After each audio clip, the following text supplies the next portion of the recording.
Thanks, guys. Just waiting for everyone to join. Just give it about 30 seconds and we'll get going. I think most of you know the drill by now on our fourth event.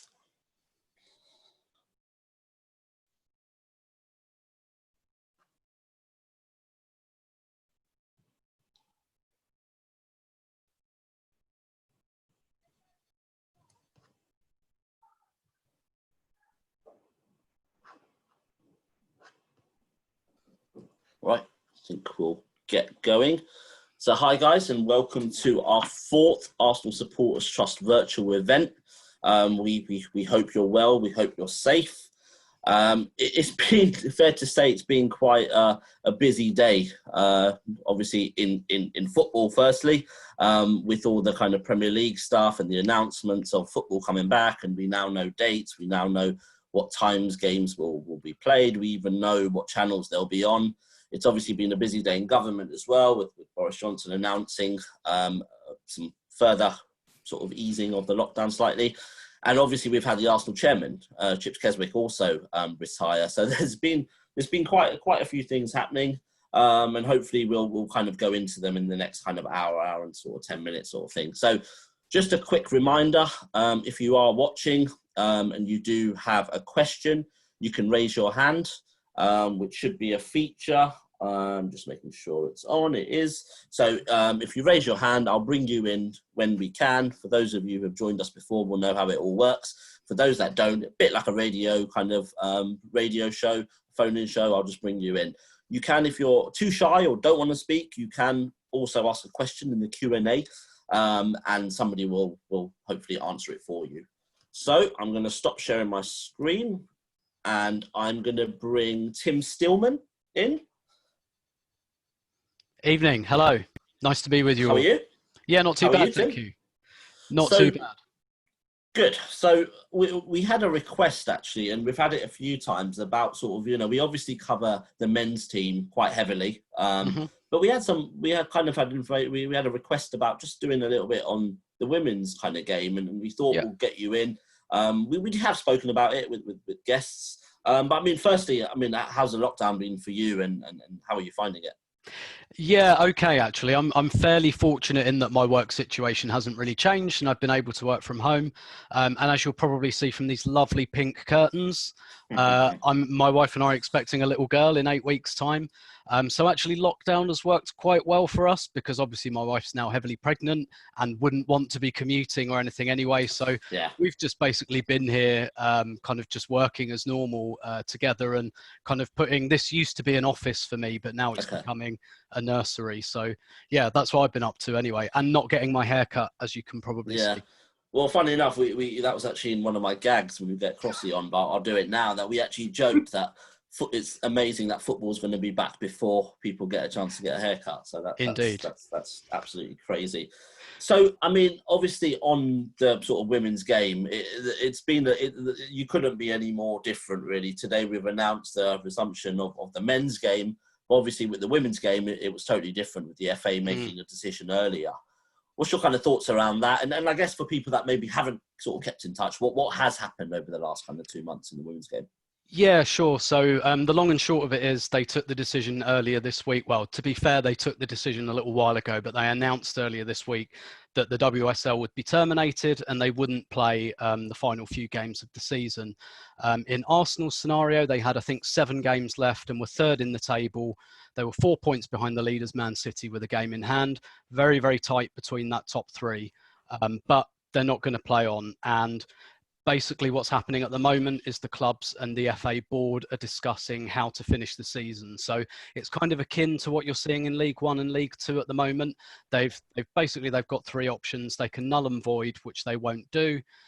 They can go with points per game, or they can go with weighted points per game. Okay. To be honest, neither of the latter 2 options make a great deal of difference. They all kind of give the table a very similar look. So that looks like Chelsea will win the league because they have 2.6 points per game. Manchester City will come second because they have 2.5 points per game, and Arsenal would finish third with 2.4 points per game. And then nobody is anywhere near that top 3, and Liverpool would be relegated. But they have to discuss some of these issues now about who gets Champions League football because the top 2 in the WSL qualify for the Champions League. So that means Arsenal would miss out in terms of the league, and they'll discuss obviously whether Liverpool go down. Liverpool thoroughly deserve to be relegated. They've been terrible. It's an absolute scandal the way Liverpool treat their women's team. And I think they deserve that publicity hit of relegation, but whether the FA will want to do that, we'll see. So there's a few things to come out in the wash, really, but ultimately what's going to happen is that Arsenal are going to finish third, Manchester City second, and Chelsea first, whichever way you slice it. Okay. So in terms of kind of next season, Europe, how is this going to impact on kind of the Arsenal women's team? So we just had Phil pop up there, which he wasn't meant to. But how do you think it'll sort of impact the team? Yeah, so for Arsenal, they are, along with Liverpool, in the most interesting position in the WSL because they will narrowly miss out on the Champions League. However, Arsenal are still in this season's Champions League. They were due to have a quarter-final tie with Paris Saint-Germain, which obviously hasn't been played. And there has been no decision yet on what will happen with these Women's Champions League games. So Arsenal do have potentially another avenue to qualify if they were to win the Champions League, which is unlikely but not impossible. But there's been no decision taken there. If they decide to just cancel the Women's Champions League and not play the games, I think, and this isn't based on inside information, this is me speculating, I think that Arsenal will have a very good case to take to UEFA to say that they should be allowed to at least come into the qualifying round for next year. All of the other 7 teams in the quarterfinals are either qualified already for next season, or else there's 2 German teams and the Frauen-Bundesliga will finish like the men's Bundesliga. And this is where there's a bit of an image problem maybe for England, because the Bundesliga have got their women's league going again.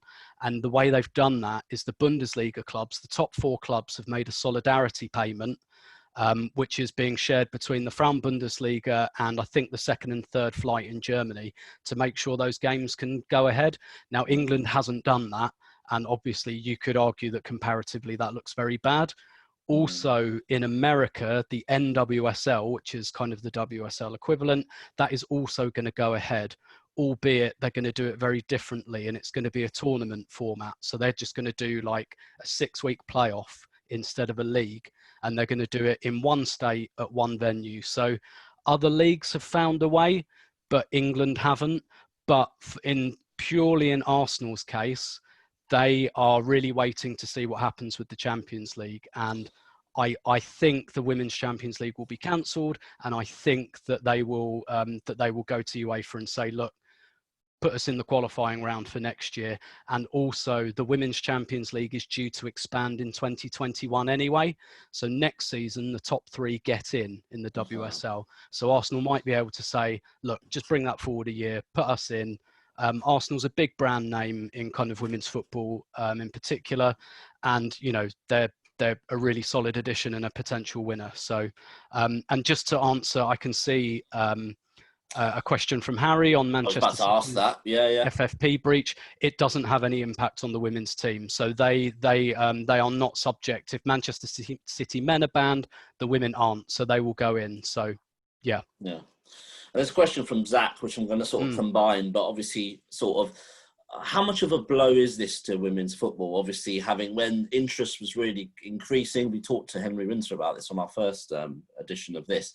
And obviously, if crowds can't come next season, which is probably going to be the case, how damaging is this? And also, do you know much about next season yet? So nothing is known about next season, really. It will probably start in September. Obviously, they stopped playing in March. There was an international round. So they'll probably go to the same timetable next year. They've already rescheduled the Euro 2021 qualifiers, and Euro 2021 will now take place in 2022. So they're starting to define the international fixture list, which in the women's game, internationals are very, very big. The players are paid for playing for their countries, and there are more international games. So it's slightly different to men's football in that the international is a leader. and they've just started doing that.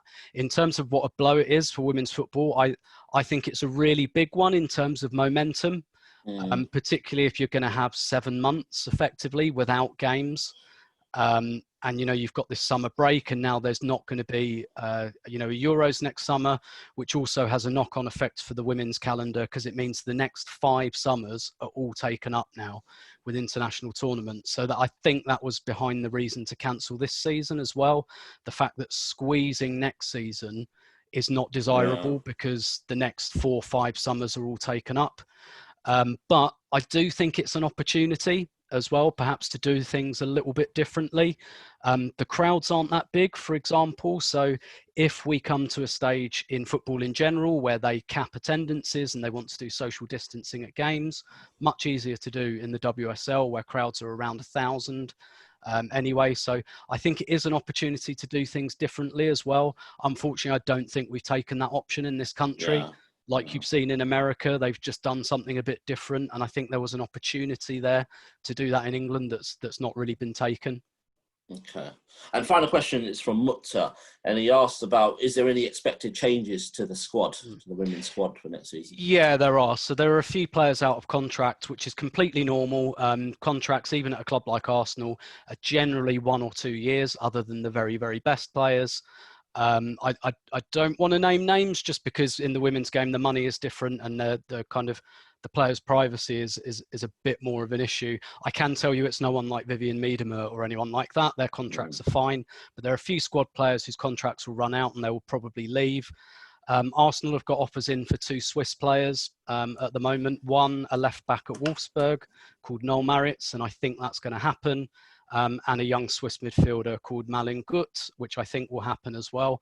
There were a couple of other quite big signings planned from outside of Europe. One of those has definitely been impacted by coronavirus and will probably be delayed for a year. The other one I don't know at the moment. But yeah, there will be squad changes next season.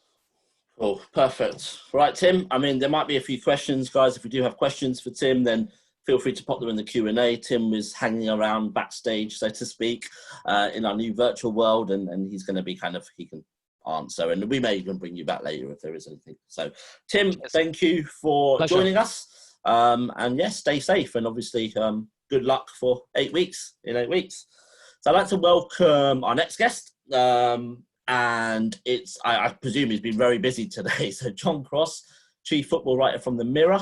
Welcome. If you just put your camera on, you will appear on my screen. There I go. Nice to be with you. There you go. Yeah, good to.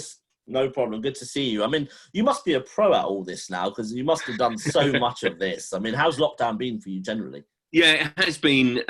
We were chatting, weren't we, before we sort of kind of came on, and really, I've never been busier. It's been a remarkable 3 months because, people will say, oh, kind of, well, there's been no football. What have you been doing, sort of thing? Well, it might not be a surprise to anyone that knows me that I'm not Premier League standard, so I don't actually play myself anyway. So, but you've got to find out, got to fill the same space and pages, find out when it's coming back. It's been an incredible challenge, really, and trying to find out when it's come back. When you think 3 months down the line, only today do we have a really clear idea. And it's still an idea, by the way, still not quite confirmed, that we'll restart on June the 17th. So it has been a really, really, really busy time, actually. And, just from an Arsenal perspective, bearing in mind that the whole lockdown process kicked off with, such a big story surrounding Arsenal, Mikel Arteta, and of course, Arsenal players potentially being involved with the Olympiacos owner. And it just seemed as if Arsenal were the centre of the storm from very early on.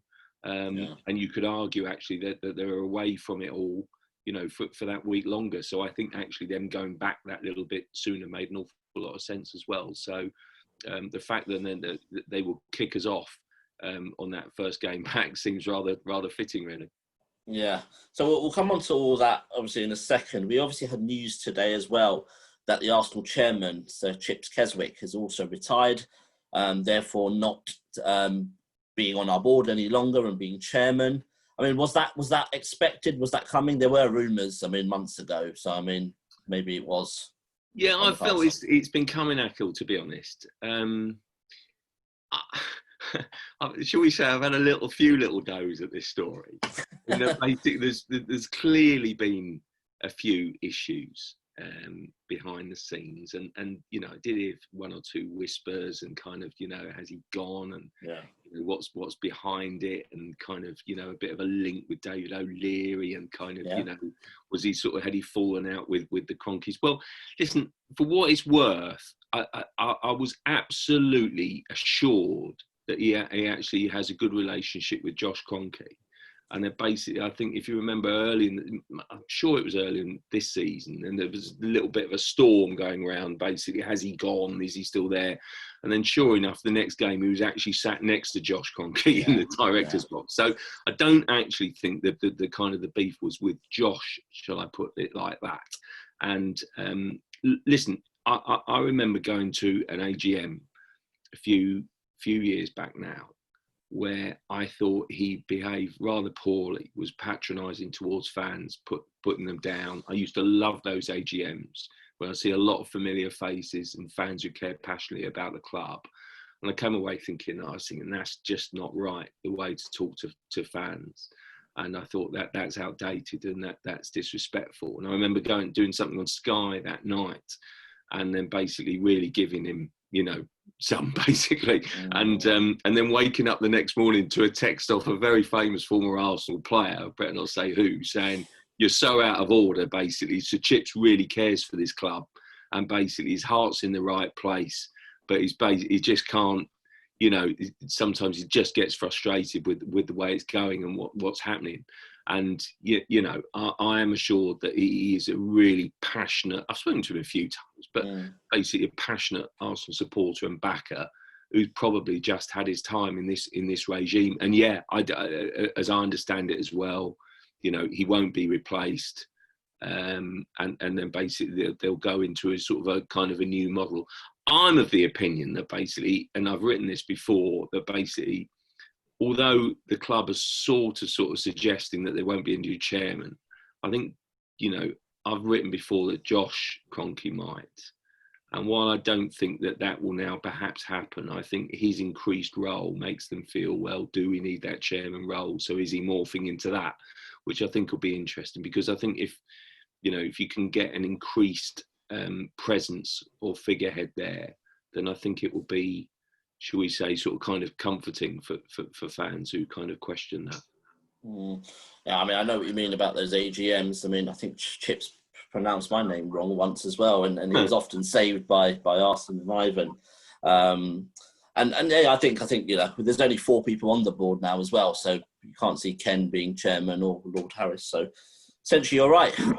So on kind of, I think we've also welcomed Tim, who's just popped up on the screen. We're having a bit of fun here with our cameras, clearly. So, I mean, Crossy, I remember sort of listening to people, you know, 2 months ago when the lockdown started. And firstly, it was, no, football does not belong behind closed doors. No, it'll never happen. Don't do it. It'll kill the game, etc. Fast forward today, we've announced it. And obviously, if things go right, we're going to be playing football on the 17th of June.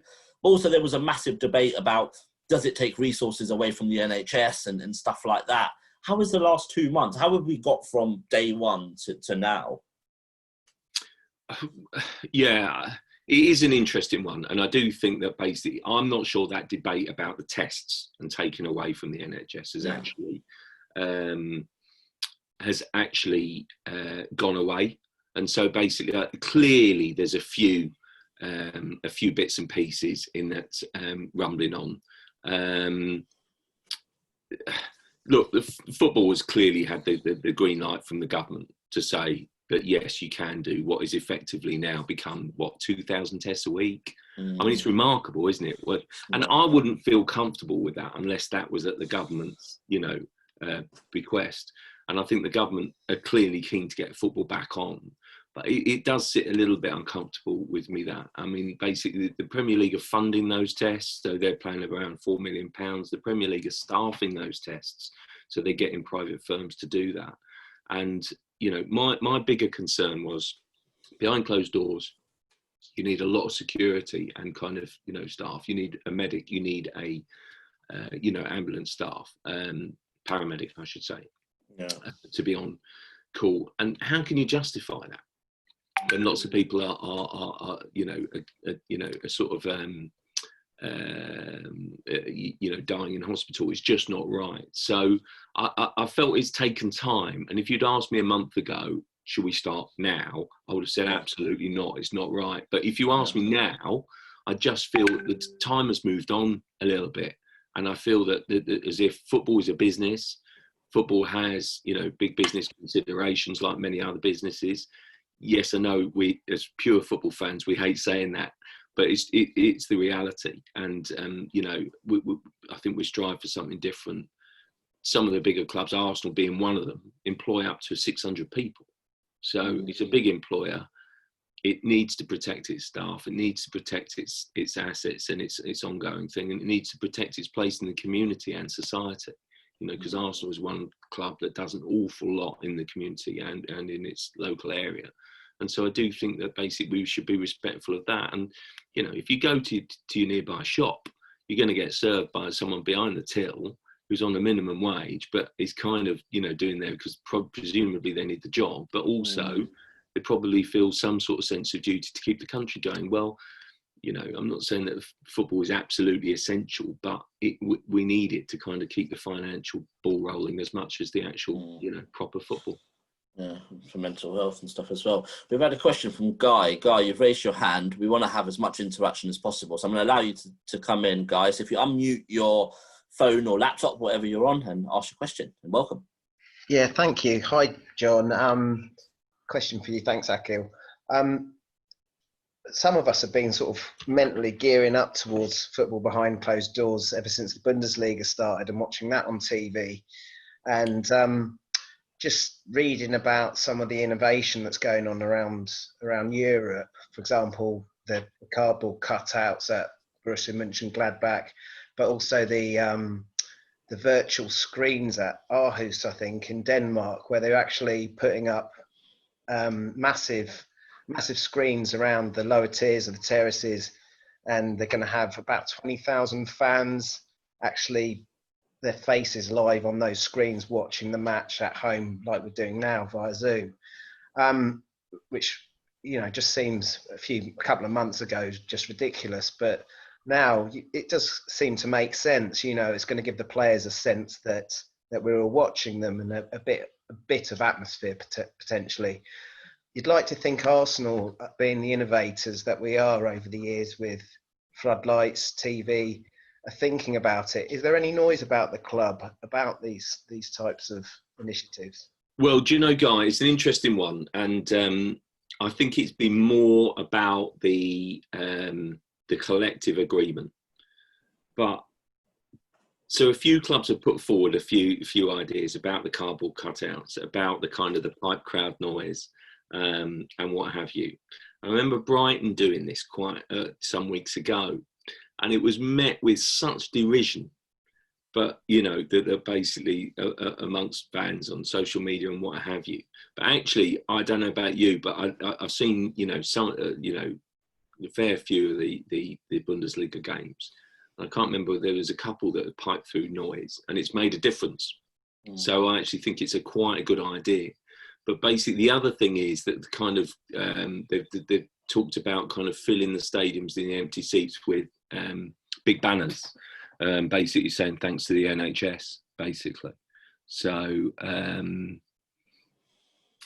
you know, that's one of those things. But I think, Guy, going back to the original question, is I think they basically have to agree amongst the 20 clubs. So I think while Arsenal kind of, you know, would probably like to do their own thing. The other thing that's cropped up is to try and offset this huge TV bill, which, you know, they're trying to sort of cut the rebate. And one way of doing that is, I know it sounds quite a small thing, but basically he's used the obviously empty stadium to put more cameras in, basically. And so you kind of get weird and wonderful camera angles. So it's just one way of thinking it. But I do agree with you. So the soulless stadiums without the fans just seem such an unappealing thing. So I do think they've kind of got to tackle that, and I think piping the noise in would be a good idea, even though I think some fans just wouldn't like it at all. Yeah, and talking about sort of TV broadcasters, there's obviously 92 games. We're now told that all 92 will be on TV. With Sky have, I think, 64 of them, with 25 free to air. The BBC have confirmed they will have 4 as well, which we presume will be free to air too. So I mean, that kind of movement to a bit of free to air stuff, that's been something, I mean, the government suggested it a little while ago. What's your views on that? And is that a good thing for football to have some sort of free to air games at this moment? And it's big games as well, by the way. Everton Liverpool is going to be one of them. So absolutely, I thought it was great. Really, I mean, Sky, I know, sort of kind of were praised. Were praised basically for their part in this and the negotiations and what's going on. Yeah. So it's interesting really that they've then put forward 25 free games, and one of them that in that first weekend is the game that Liverpool could clinch the title. I mean, listen, I just 4 free to air on the BBC. I just think that a lot of people have Sky and BT, and those that do kind of take it for granted. But I just feel as if we reached a point where a lot of people are sort of kind of struggling for finances, and I just think it's such a good gesture and such an important one. And I do think it will get this kind of debate rolling again, won't it? That basically get football back on the kind of terrestrial TV. Because, for one, I love it when sort of kind of the FA Cup's on. I love the FA Cup, really passionate about the FA Cup. And I love the fact that it's on kind of, terrestrial TV. And so I do think it'll probably get that ball rolling. Just, I'll take a sweepstake on just how many, minutes after the first game is on kind of terrestrial TV, brought in a record audience. And basically before someone starts a debate, basically, this is the way forward. The fact of the matter is that the terrestrial TV just can't afford it, basically, the rights and what they're at now. But if you remember, I think there was one game, wasn't it, an FA Cup tie between Arsenal and Man United on the Friday night. I mean, it smashed everything records-wise, TV. I mean, it was brilliant, and I think it'd be a great little taste. We'll talk about kickoff times. I'm going to bring in Fergus, who's got a question. I think it's about the 3:00 kickoff. So, Fergus, do you want to? Yeah, go for it. Welcome. Hi, Akhil. How you doing? Hi, John. Hi, Fergus. Hiya. It's probably leading on from what you've already said with regards to Sky, BT, Amazon, Netflix, whoever screening games. It's 2 questions in one. First of all, do you see this as probably the death of the 3 p.m. embargo that the Premier League have put in place ridiculously for the last 20 odd years? And secondly, do you envisage that at least season ticket holders won't have to pay additional subscriptions for to watch Arsenal games? So if you don't have Sky or BT or Amazon, etc. That is a really good point. What were you saying about? Sorry, it just cut out slightly about the 3:00. The 3:00 embargo in the UK. Yeah. Officially, yeah, we can't watch any 3 p.m. games. Will this be the death of the embargo of? I see. Longer term, you mean? Yes. Longer term. Yeah. Yeah, sure. No, listen, from what I gather, no. Sadly, I think it should be. What is interesting is that this caused a bit of debate, actually, because it's a really weird thing in the press sort of setup. If you put in a query with UEFA, even if it's like 2 years down the line, you put in a query on that particular subject, they'll send you this random email about it. And so basically about 2 months or so ago, that 3 p.m. Requirement was lifted by UEFA. So I got an email and then basically, wrote this little story saying the 3 p.m. thing has been lifted. Got a very angry call from the Premier League saying, no, it hasn't. We've not asked for it to be lifted. Anyway, it's been lifted on this occasion, not really at the request of anyone, but they've done it because no football's going on. So it doesn't need to be in place to stop anything, if you like. So it's a weird one because it will allow, obviously, the Premier League to be shown. But also, I think it's quite a big thing for the Championship because obviously you'll get, quite a lot of league Championship games and, potentially League One games if they don't vote to end it, which I think seems much more likely, although there's a dispute going on there. So I'm of the view, really, if you've got a season ticket are you really going to give that up to? And does that stop the average match-going fan because you could watch and stay at home? I don't think it would. I think the match-going fan, home and away, it's just slightly different mentality to the armchair viewer. I don't know, but that would seem to me.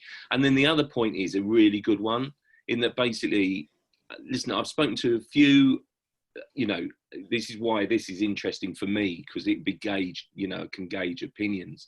But I've spoken to quite a few sort of, Arsenal fans, season ticket holders, some at the upper end, some at the sort of some at the lower end of the sort of scale. And basically that they were quite, I wouldn't say full of praise, but sort of saying Arsenal have handled it quite well, in that basically, you can either get the refund, not take up, they're not asking you to renew right now, or add on the credit till next season, which to me seems quite fair.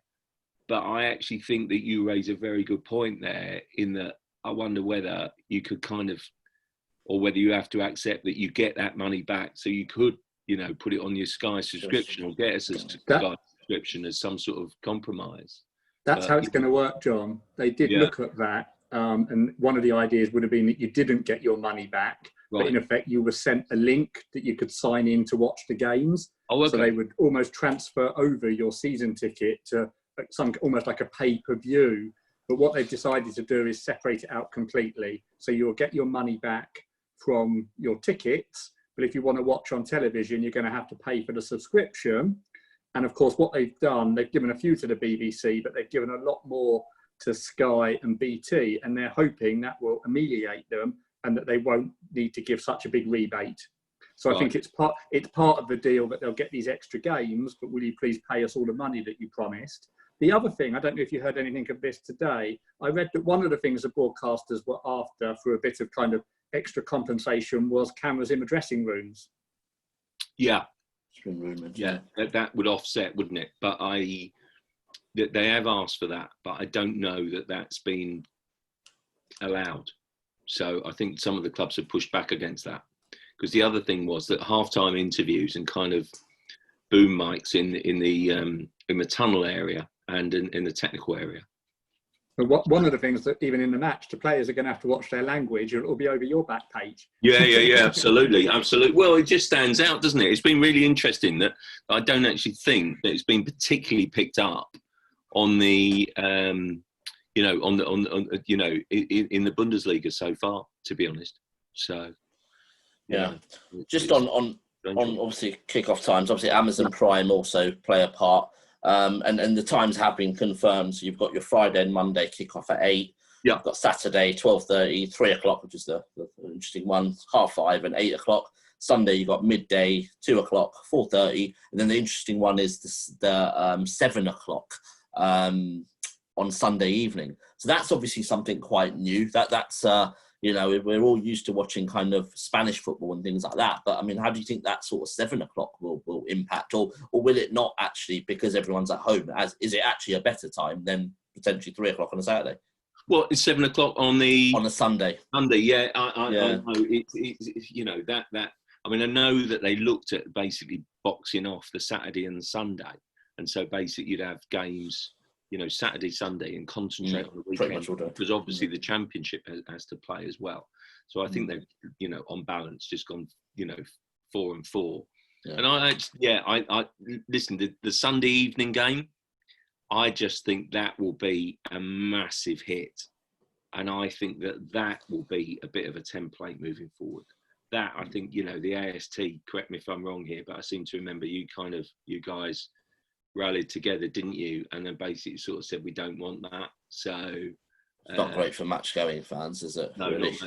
No, it's not. So we've got a few questions. Tim, I'm going to bring you back in a few minutes, but we've got Neil waiting. So Neil, do you want to unmute yourself and welcome? Hi, Kyle. Thank you very much. No problems.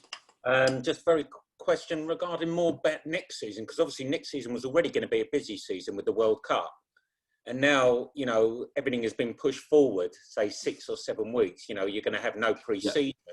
You're going to have a mid-season break for a World Cup, and then you're going to go straight into European Championships.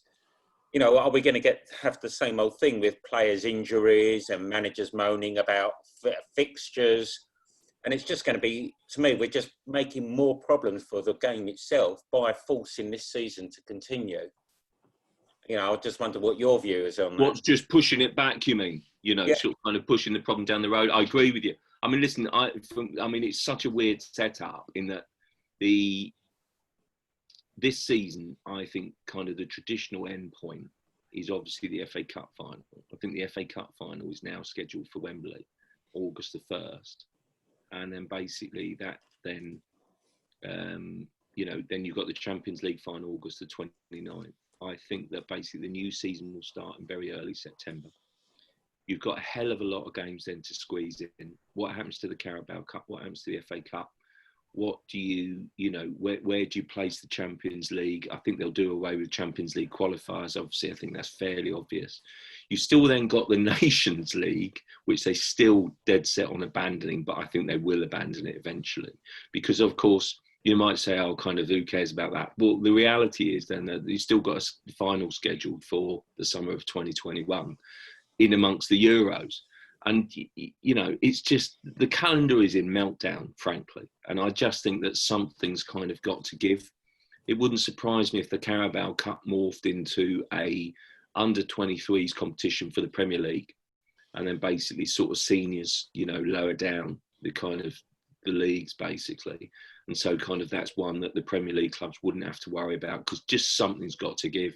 You just can't do it all, frankly. I actually think that, I mean, can anyone work out how on earth the Champions League is going to be played out? I mean, how's that work? Not if there's quarantine rules coming in. No, how would you get in and out of the country? You know, 14-day quarantine. I don't like the notion of kind of, you know, everyone else has to be in 14-day quarantine, but, you know, super rich footballers and football clubs are exempt. I don't think we should do that, really. But so I just think it's a very difficult one to balance. Agreed.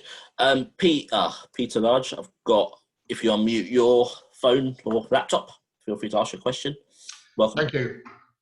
John, just going back to the Bundesliga experience, I've watched the matches on BT Sport for novelty value, but I have to say that novelty's worn off pretty quickly. And it is a pretty soulless, unedifying spectacle. And I just wonder, in terms of everyone's sort of Sky and BT Sport subscriptions, whether if we're in a long-term situation of games behind closed doors, whether people are just going to start thinking seriously about ditching their Sky Sports and BT Sports subscriptions, because it's not really what people have signed up for. The behind closed doors matches is not the spectacle that we want to see. So I just wonder, although the Premier League's obviously keen to get everything moving again to get that television revenue, whether ultimately that television revenue is going to prove to be a bit illusionary and will start to peel away. Yeah, it's an interesting one. I'm surprised you sort of say that. I mean, listen, I was missing football so much that basically that first game back, the Dortmund game, felt like cup final day in my head. And then basically I did enjoy, I thought the game was of the highest quality the other night, Dortmund against Bayern. So, look, I do take your point in that basically, you know, I think in reality, if you looked at a lot of the games, then I don't really think it's, you know, I personally don't think it's the, you know, I think people will have it, you know, look to have it, you know, be really happy to have it back, I think. So, you know, I think that'd be a good thing. I'll tell you what, can I just ask one thing? I've just got to make a quick check call to the office about this sort of kind of... Yeah, can you just give me 2 minutes and then... Of course you can. Please have Tim on and I'll... Yeah, that's fine. Before you know it. I'll welcome Tim back anyway, because there was a few questions that I think we can probably answer between ourselves, Tim. Yeah, there was a question asking about the quarantining and players who might test positive for COVID and what's going to happen, because obviously we've all been watching the news today where we're told we'll have to self-isolate for 14 days. As I understand, in a professional football squad, if you test positive, only the player that tests positive has to be removed. Everybody else will carry on as normal, on the understanding that they are regularly 3 times a week being tested. and they are also living in very high medical kind of standards with the staff around them and the cleaning of the facilities. So it won't be that one failed test will like have all the fixtures called off. It will just be that that's how I understand it at the moment. But I do need to do some more reading or find out on that. And I think that one of the things that the clubs are going to have to vote on next week is they're actually going to have to vote to agree on rules like this. And in effect, if a player is withdrawn from a COVID test, it's a bit like a player having a hamstring injury. It will just be created as an injury, and you're not there, because there has been a lot of fear. Some people joking that, you know, if a team falls into a relegation spot, several of their players might all suddenly test positive for COVID and not be able to finish the season. So there are arrangements going in there, but I think it will be different for top level footballers. That is going to upset people, isn't it? People who potentially don't like football. I mean, as John just said, if the quarantine rules are different for footballers, then, you know, all these kind of things, it's not going to help football much, is it? No, it wouldn't, and that's one of the things they're very, very conscious of how it looks. But I do think as society is getting back to normality, I think football being played will not stand out so much. One of the other things in this area that they are very aware about, and again they will need to sign off next week, is whether they allow 5 substitutes. Yeah. Which is something which I think has to sort of come through Arsene Wenger. Perhaps when Cressy comes back, we can ask him if he's phoned him up and asked this. And that's interesting, because, of course, if you would have thought that the richer clubs, the clubs with bigger squads, would be more in favour of that, because they've got more players of high quality that can sit on the bench. So if you can bring 5 players on, it's going to help those squads more. But they will have to vote on that next week. They will also have to vote on what would happen if there are big outbreaks of COVID, or if a region is locked down. They'll have to move to neutral venues. But if the season stops, I think they're all signing up for this points per game process, which was, as Tim was explaining for the women's game, was how they've closed that league down. If something happened that meant that the Premier League had to stop again after it started, then it will be points per game. And the reason that they're starting earlier than we all expected is they want to get the Arsenal City game out of the way, because that is the game that is kind of we're behind. Yeah, extra. Depending on your view of how well we're doing that fixture, you might think that the points per game is a better solution for us than first game back. Yeah. I'm going to ask Crossy.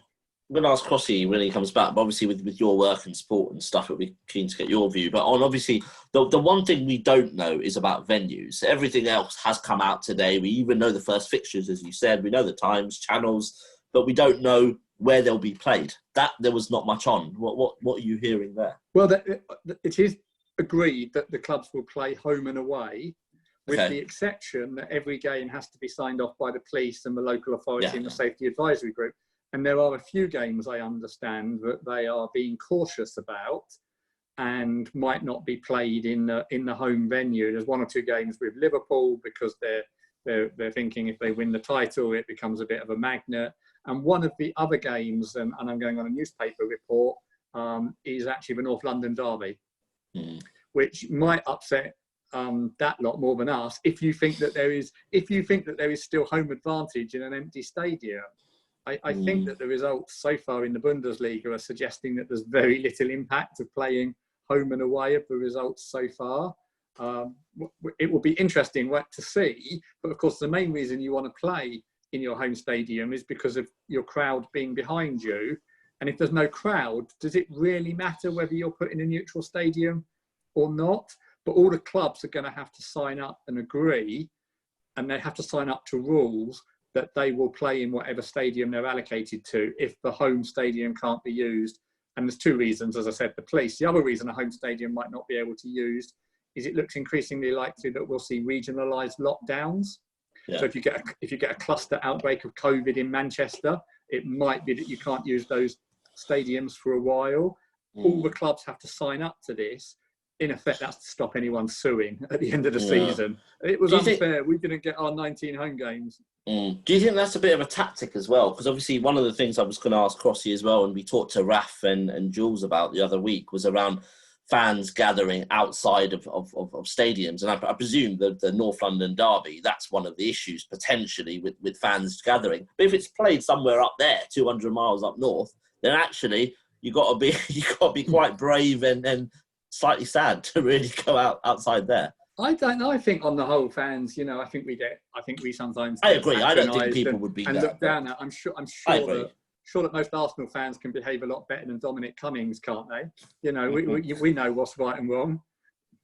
Hello, Coffee. Welcome back. Yeah. Hello. Sorry about that. Sorry. That's all right. It's all right. Did you just change the headline? No. There's a bit of one of the games is kind of the obviously Everton Liverpool, and it's almost certain to be elsewhere. So it's just trying to find out where, basically. We were just talking about that and saying that there's also some reports that the North London derby might get moved.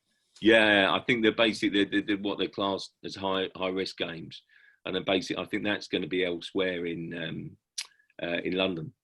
So whereas I think I don't know whether Manchester is too close to Liverpool.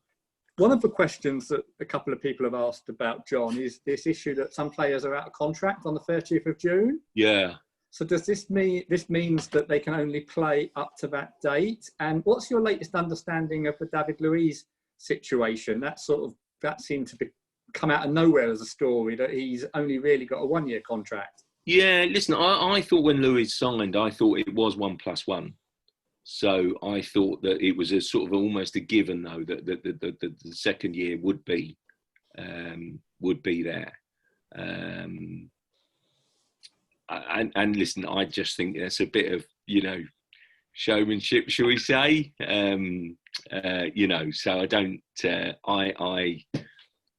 I think that's his agent trying to just put it out there. Basically, from what I know about that, I think Arteta likes him, and so Arteta would like to keep him. There's a lot of centre halves there, and then basically the other issue is the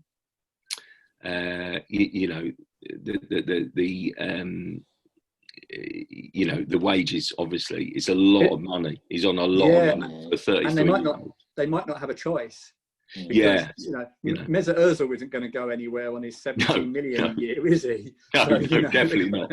Definitely not. I think it's, I actually think, I know people sort of slightly divide on Luiz, but I think Luiz is quite a good character and sort of, he's okay. Does he sort of operate in a 4? I just think it's a bit, I don't know. I think it's a debate. I think he's been a bit hit and miss, Certainly leadership qualities. Yeah. Before we go into the football stuff, I'm just going to bring Jeffrey in because I think his question could be related to sort of the off-the-field stuff, and then we'll go into a bit more of our football chat. So, Jeffrey, if you unmute yourself, welcome.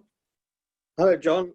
Jeffrey. Hello, Jeffrey. How are you? Nice to hear your voice, even if I can't see you. That's right. You're better off not seeing me. I just really was wondering what the position is with the officials. If they're talking about this number of games concentrated and also perhaps 5 substitutes as a recognition of the pressure on everybody to play all these games in so much time, has any thought been given to the poor or less rich officials and how they're going to cope with these pressurized games?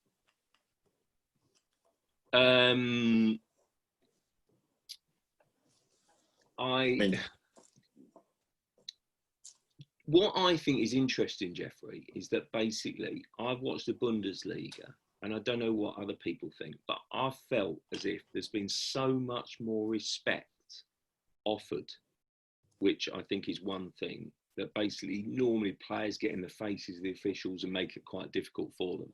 But you're right. I think that some of the match officials, should we say that you probably got to be match fit to be to be there. So I tend to think that basically there's probably not been enough thought into them going from their sofa and doing the odd run, should we say. You're only allowed so many, hours at first, aren't you? And then basically, straight into match action. That I do actually think it's a fair point, to be honest. That basically it'll be a bit of a wake-up call. I wonder also whether the VAR thing will be an issue, because that'll be the next question. Yeah, I wonder whether there's sort of kind of there'll be a clamour for VAR. I mean, the Premier League is saying that basically, even though they've got permission to remove it, that their intention is to use it. So I actually think that's the kind of the backup and probably the time when you need it now. Yeah. So, while you were sort of taking your call as well, we talked about potentially having 5 subs. And obviously that's something our old mate Arsene Wenger has talked about. Have you given Arsene a call to see if that's going to happen? Yeah, look, it's I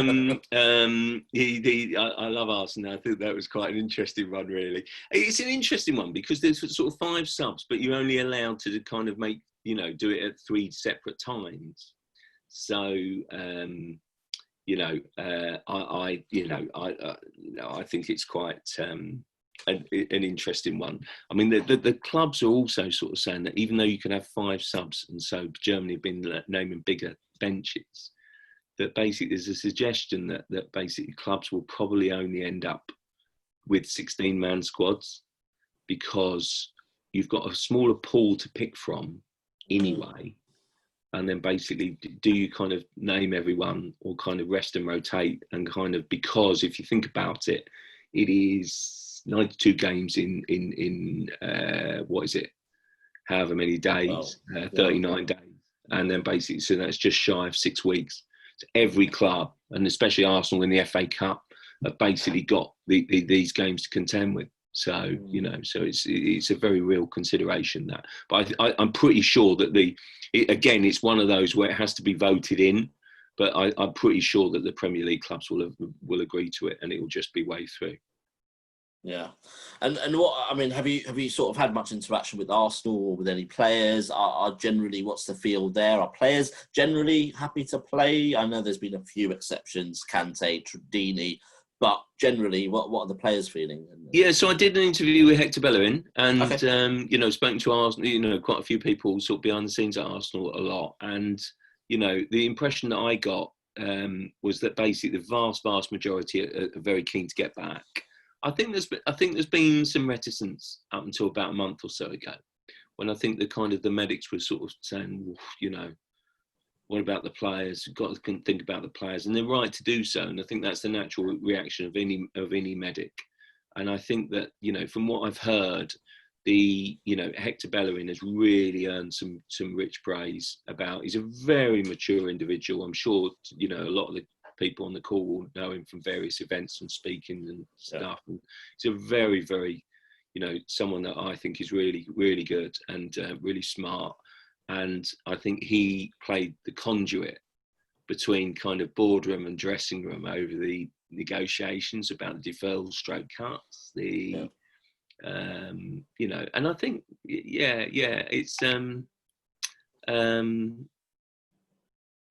mean, I think he's handled that well and has proved to be a really, really good leader. I know there's been lots of suggestions about him perhaps, sort of maybe moving this summer, but I can't tell you how effusive he was in his praise for Arsenal and indeed London, so I think he's a good character.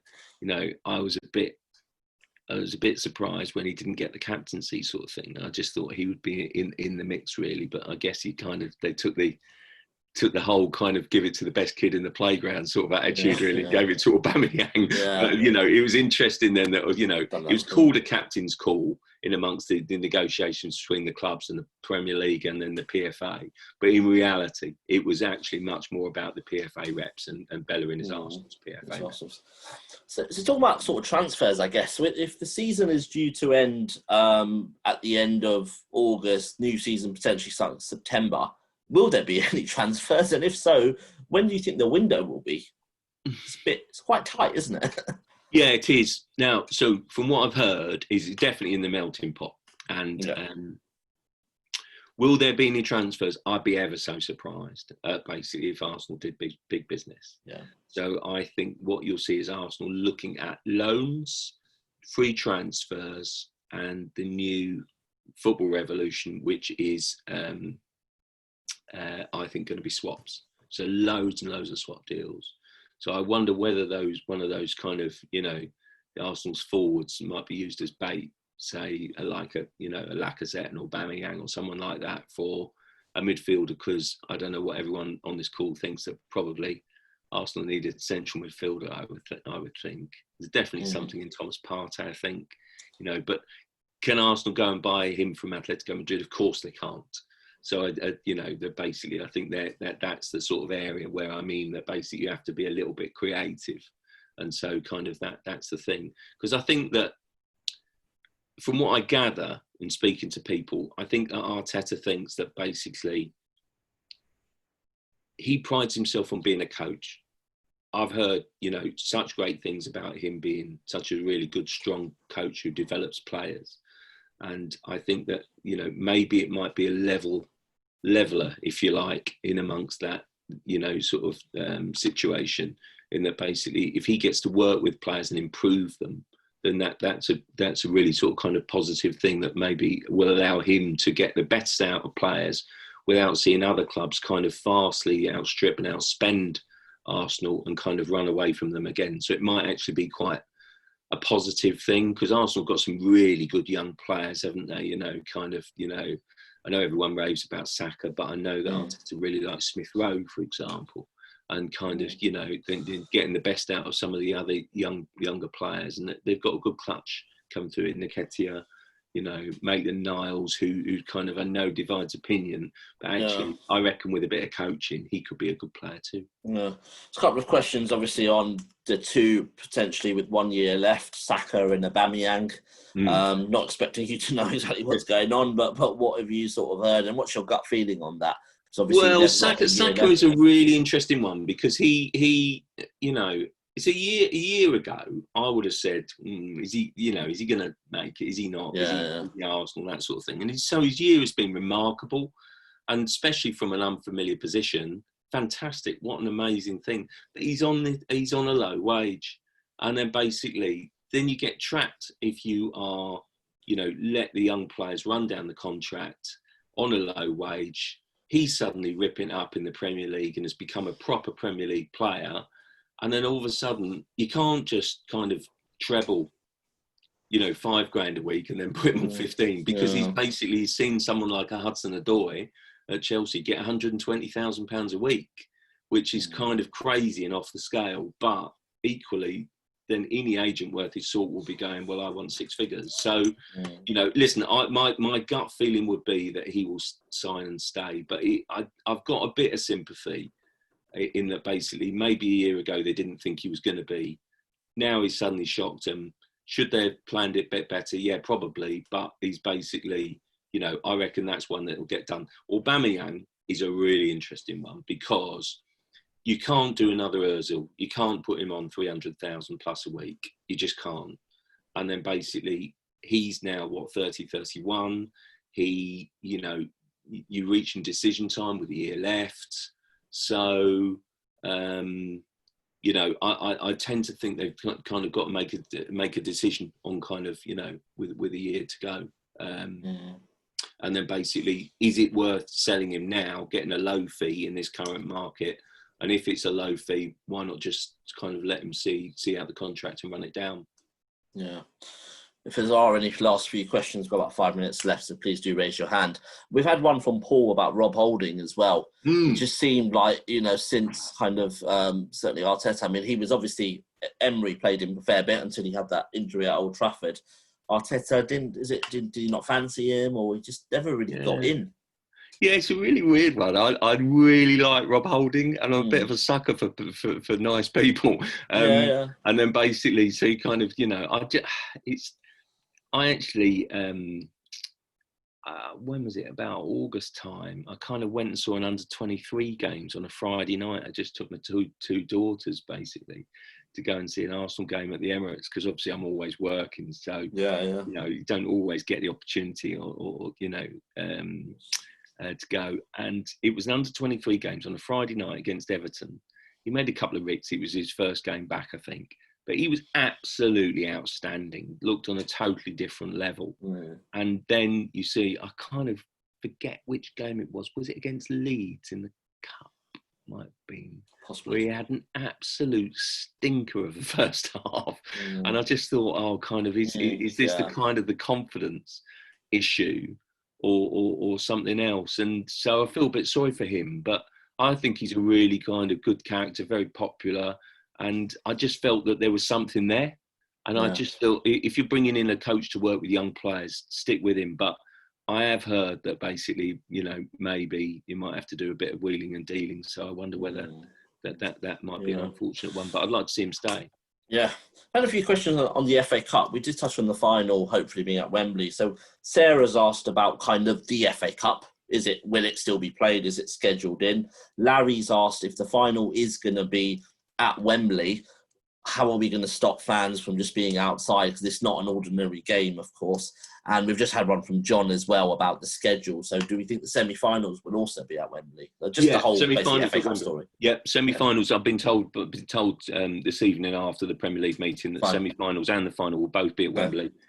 The plan at the moment is for the final to be August the 1st, Saturday, August the 1st. How good would it be kind of if that was a 3 o'clock, by the way, Saturday, 3 o'clock, Wembley, FA Cup final. That would be old school, brilliant. But basically, and as I say, I think the semis will be there. It's a fair point about the stadium because basically it's such a big day, such a big occasion.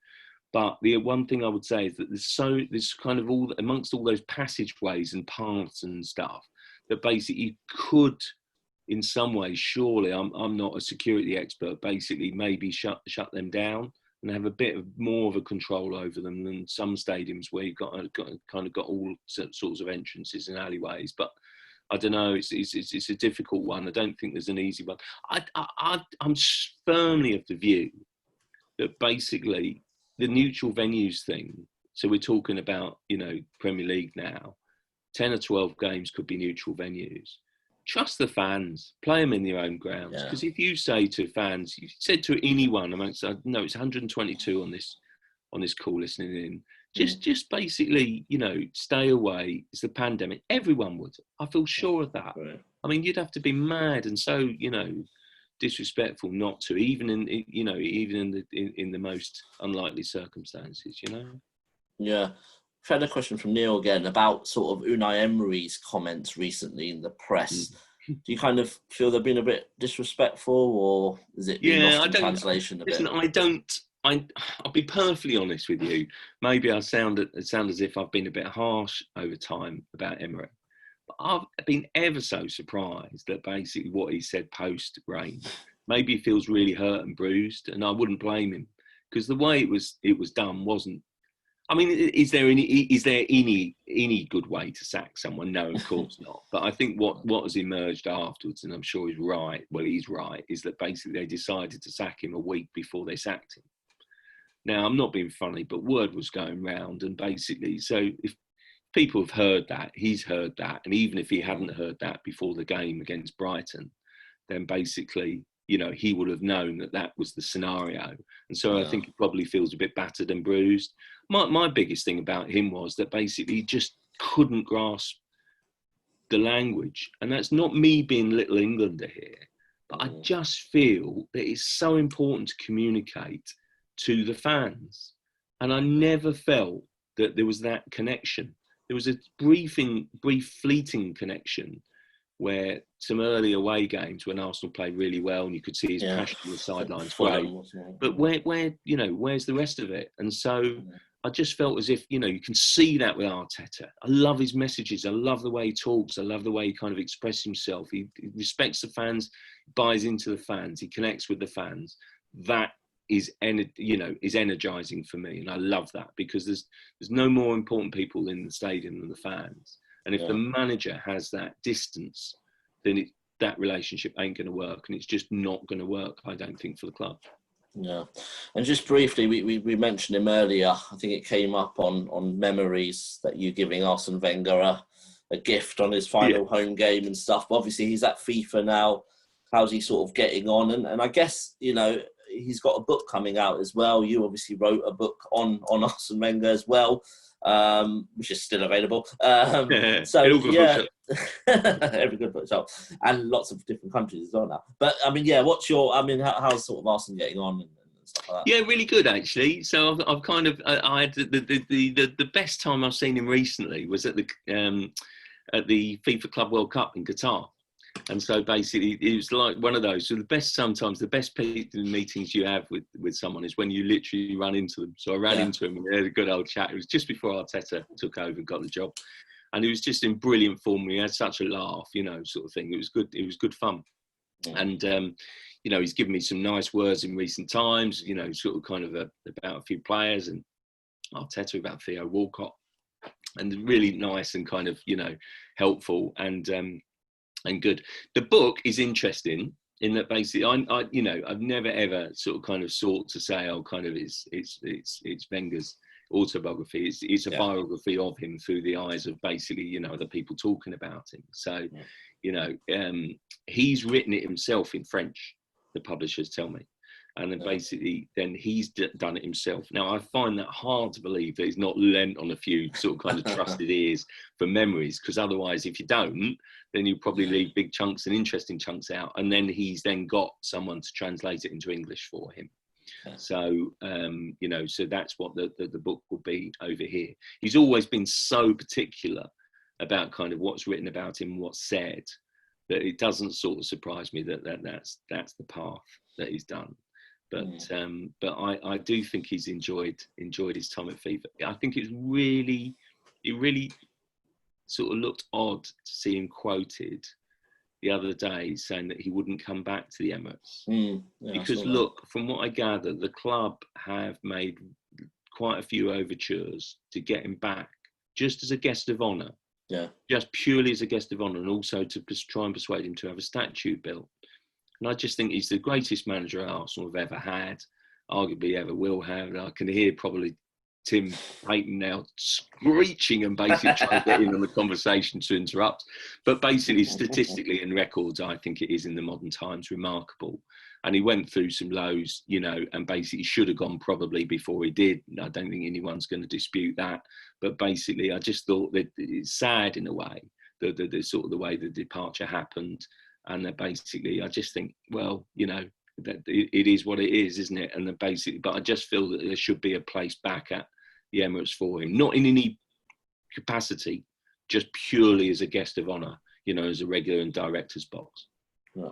Tim, I think you got the final question you wanted to come in for. I just wanted to ask a topical question and a bit of an opinion as well, which is what's the latest on the Newcastle United situation? And should we be concerned about that because there could be another club with a lot of money to spend? Or should we be even more concerned because should a country like Saudi Arabia be allowed to own a Premier League club with all the human rights issues and everything else that goes on? So a mixture of what's happening and what do you think what should the Premier League do? Right. I've heard that the issue is not human rights, but purely and simply on the TV rights issue. On the piracy issue. We could debate all day long about the human rights issue, and maybe we should, frankly, because, you know, some of the acts of the regime is appalling, frankly, and it takes a lot of getting over and kind of, you know, justifying. But, you know, I think it's a difficult one to justify when you could kind of throw mud at every country. So I personally don't think that that's something that the Premier League is of a mind to stop it. But the bigger issue is that basically over the piracy issue, which is a real stumbling block and a genuine concern on this one, in that basically when the piracy issue first came up, the Premier League tried to exact some legal action and legal recourse in Saudi Arabia, but they weren't recognised on a legal front because of the Saudi regime. They could get nowhere with it, so they had to kind of go further afield basically to try and take action. Now, you might say, oh, kind of it's just a piracy or a TV dispute, but it raises a bigger question than that, in that basically if you are then saying, well, a Premier League club owned by a Saudi Arabia ruling party, basically, effectively. What happens if they break rules? What happens if they break the law here? Then the Premier League have got no recourse. So if they're trying to sort of kind of govern and maybe potentially then take legal action if they have to, and are then suddenly told, well, we don't recognise your law here, what are you going to do? That's the issue. So I think that's the concern. That's the stumbling block at the moment. So I'm not sure. That's always been the case. And I, keep on seeing stories saying, oh, kind of, it's going to be, could be end of this week, end of this month or whatever. And it's dragging. And when things tend to drag, that tells its own story, that it's going to be a long, complicated battle on that one. I do think that basically everyone knows that basically when Arsenal were at their peak, 2003, 2004, along came Chelsea, and then soon afterwards Man City. And basically it's a game changer. And what I think is interesting at the moment is that the basic FFP, I wonder whether, and I think it will be relaxed, simply because how on earth do you allow club owners not to interject money to potentially save their clubs? Because that's what it will take. If a club has got no income at a time when they've still got those huge fixed costs and overheads, wages being the biggest thing of all, then basically you will have to get owners and clubs spending at a far greater rate than is allowed in terms of FFP, in terms of turnover. There's no two ways, otherwise the maths don't add up. So if you lower it in amongst this pandemic, where do you stop? So I actually think that what you might see is FFP relaxed for say 2 or 3 years, and that will give Newcastle an amazing window of opportunity if the Saudi Arabia takeover does come up. I tend to think it will. I tend to think that Saudi Arabia takeover will happen still, but I think it's, I don't think it's as nailed on as some people think. But my instinct would be it will take over, but it's been locked in this legal process. So yet more competition for the places. Okay, yeah, definitely. I mean, Pochettino there. I mean, he's one of the Premier League characters basically, and I know there's a bit of a media love in with him. But basically, if they can get that, and then basically some spectacular signings when no one else can afford to buy players, then it's Newcastle could be the new explosion, a la sort of kind of Chelsea, Man City, and whoever around them. And on that theme of of the table, I won't ask you to recall where you predicted Arsenal finishing such a long time ago, but I'll let you have another go. Where do you think Arsenal will finish after 9 games of behind closed doors? Do you think he can get them into Champions League, into Europa League, or is he? Yeah, I think he'll nudge them into Europa League. I think he'll nudge them into Europa League. So I think maybe 7th or 8th. And just final 30 seconds on your thoughts on Mikel Arteta and his impact. Oh, I really like him. I've been really positive about him. I thought they made a mistake in not appointing him first time around. I'm a big fan of his. I think he's really good with young players. I think he's really positive. And, I mean, there was, without any shadow of a doubt, there was a big move to appoint him first time around. And they kind of lost their nerve. I think it was the old guard. But basically, I think Ivan Gazidis was kind of very much on board with Arteta and liked him and still likes him. And then basically, the old guard wanted perhaps a more safer pair of hands. And there's no doubt about it, did a bit of a U-turn at the end. But eventually they've got their man. Yeah. And I just, I think he's actually benefiting probably stronger now for having those extra couple of years with Pep. But I think he energises, and I think he's a good coach, and I really like what he says, and I think he'll be a success. Absolutely. I couldn't end on Newcastle and Pochettino there. I had to just bring it back to Arteta at the end. So, Crossy, thank you for joining us. It's been a pleasure. It's been really insightful. We've had some really nice comments as well. To all the attendees, all our members that joined, thank you again. It's been our 4th one, over sort of 120, 130 people. So that's obviously great. We'll hopefully set another one up. Probably just before the season starts, because there might be some more information then. But we'll certainly be in touch with you via your newsletters and stuff like that. So thank you and good night. Thank you, everyone. Thank you. Cheers, Crossy. Thanks all. Take care. No worries. Thank you. Bye.